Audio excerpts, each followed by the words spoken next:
మనందరం కూడా ఈరోజు the first week off August అనేటువంటి దాన్ని ఫ్రెండ్షిప్ డే, స్నేహితుల దినోత్సవంగా జరుపుకుంటూ ఉన్నాం. పరస్పరం శుభాభినందనలు, శుభాకాంక్షలు తెలుపుకుంటూ ఉన్నాం. నిజమైన హితులు, నిజమైన స్నేహితులు ఎవరు? నిజమైన హితులు, నిజమైన స్నేహితులు అసలు ఎవరు? స్నేహితులు అన్న పదంలోనే హితులు అని దాగుంది. మనం చాలా జాగ్రత్తగా ఈ యొక్క పదాన్ని అబ్జర్వ్ చేసి కొంచెం ఈ విషయాంశాన్ని మనం తెలుసుకొని ముందుకు వెళ్ళేటువంటి యొక్క ప్రయత్నం చేద్దాం. హితులు అనగా మన యొక్క మంచిని కోరేటువంటి వారు. స్నే అనేటువంటి యొక్క అక్షరంలో 2 అక్షరాలు దాగి ఉన్నవి.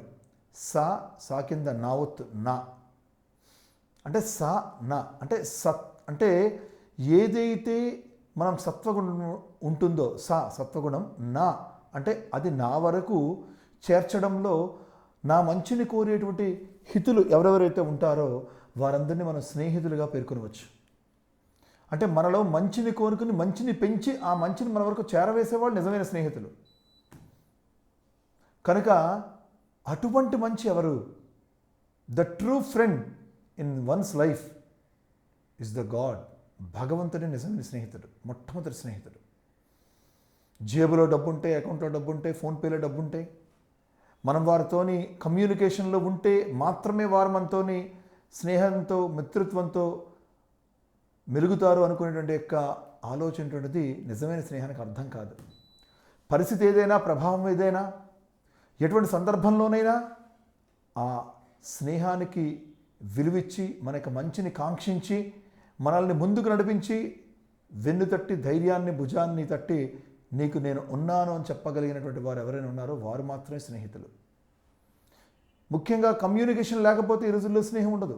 సోషల్ మీడియా, వాట్సాప్, ఇన్స్టా, వీటితో మనం కమ్యూనికేషన్ చేయకపోతే మనం మరుగున పడిపోతాం, మనం మర్చిపోతారు, మనం వారిని మర్చిపోతాం, ఇవన్నీ జరిగిపోతుంది. ఇది కాలగర్భంలో కలిసిపోయేటువంటి దాన్ని స్నేహం అనరు. కాలగర్భంలో కాదు, కమ్యూనికేషన్ లేకపోయినా ఎప్పటికీ కూడా నిలిచి ఉండేటువంటి యొక్క చిరునవ్వుతో మనల్ని గుండెకు హత్తుకొని మన యొక్క కష్టసుఖాల్లో, మన యొక్క ఆనంద ఉత్సాహాలలో, మన విచార దుఃఖాలలో అన్నిటిలో సమత్వంగా తోడుండి మనల్ని ఏమీ ఆశించకుండా ముందుకు నడిపించగలిగినటువంటి వారు ఎవరైనా ఉన్నారంటే వాళ్ళు మాత్రమే సత్యమైన స్నేహితుడు, స్నేహితురాలు. అటువంటి స్నేహం కేవలం భగవంతుడి వల్ల మాత్రం లభిస్తుంది. అంటే the true friend of us is nothing and none other than the almighty. ఆ పరమాత్ముడు ఎక్కడుంటాడంటే ఎక్కడో విగ్రహాల్లో, గుడుల్లో, గోపురాల్లో కాదు. ఆ పరమాత్ముడు, ఆ భగవత్ స్వరూపము, ఆ దైవము మన గుండెల్లోనే, మన హృదయంలోనే ఉంటాడు. అంటే ఎవరికి వారుగా మనం మొట్టమొదట స్నేహితుల దినోత్సవ శుభాకాంక్షలని మనలో నివసించేటువంటి మనల్ని ఆవహించి ఉన్నటువంటి యొక్క దైవత్వానికి, దివ్యత్వానికి చెప్పుకోవాలి.